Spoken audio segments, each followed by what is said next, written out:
When you're training a belt, you want to train before the problem happens.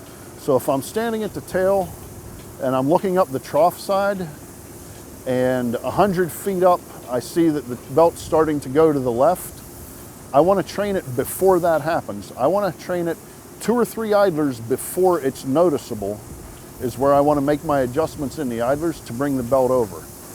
I don't want to train it all the way back at the tail if the problem isn't until almost up at the head, because the problem's not at the tail. The problem is with the idlers between the tail and where it's tracking off. On some conveyors, you can look up the belt line and you can see where all of a sudden the belt makes a sudden turn. Go to that point. That's probably the idler that's out of square with the system. If you adjust it, you can bring the belt back over. If you're looking at the belt going through the gravity take-up and it's coming in square and it's going out hard to one side or the other, there's a good chance that your take-up might be sticking on one side or the other. Make sure that it's traveling freely. Make sure that your pulleys are all even and true and not worn hard to one side and don't have a lot of buildup. The upper bend and lower bend pulleys are notorious for building up with carryback material.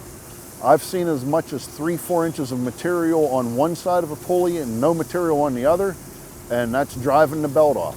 So if you're having material buildup, again, look at putting cleaners on the system.